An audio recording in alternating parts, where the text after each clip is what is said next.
तो वकील का तो नाम देवे कर बताइए आपका है। हाँ बोलिए। 7/10/2024 को एक आवेदन प्राप्त हुआ जिसमें 6:10 की रात्रि में गंगा सागर चौक से कपड़ा दुकानदार के दुकान में चोरी कर लेने के आरोप में एक कांड प्रतिवेदित हुआ था, जिसमें एक घटनास्थल के आसपास लगे एक सीसीटीवी कैमरा में एक व्यक्ति की पहचान हुई थी।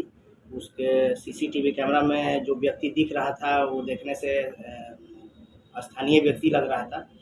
गुप्तचरों की तैनाती से पता चला कि एक व्यक्ति रोशन कुमार करके हैं, रोशन राम, वो उनके रूप में पहचान की गई। जब उनकी गिरफ्तारी की गई और इस कांड के विषय में उनसे पूछताछ किया गया, तो पूछताछ के क्रम में उन्होंने अपना अपराध स्वीकार करते हुए उनके निशानदेही पर टोटल 14 जोड़ी कपड़ा जो दुकान से चोरी हुआ है उसको बरामद किया गया है और उनकी बरामदगी के उपरांत उनके माननीय न्यायालय में उपस्थापन की प्रक्रिया की जाएगी। रोशन कुमार कहाँ के रहने वाले? रोशन कुमार गंगा सागर चौक के पास में के ही एक मोहल्ला के रहने वाले हैं। इनके विरुद्ध में पूर्व में भी 6-7 केसेस दर्ज हैं नगर थाना में, और इनके ऊपर पूर्व में भी सीसीए प्रस्ताव भी इनके ऊपर नगर थाना से भेजा गया है।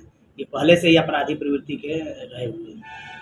सर कितना देर के बाद ये जानकारी मिलने के कितना देर के बाद इसको गिरफ्तार कर? ये कांड प्रतिवेदित होने के महज 2 से 3 घंटे के अंदर में हम लोगों ने पूरे अभियुक्त को भी गिरफ्तार किया और सारे सामान की बरामदगी इसमें की गई।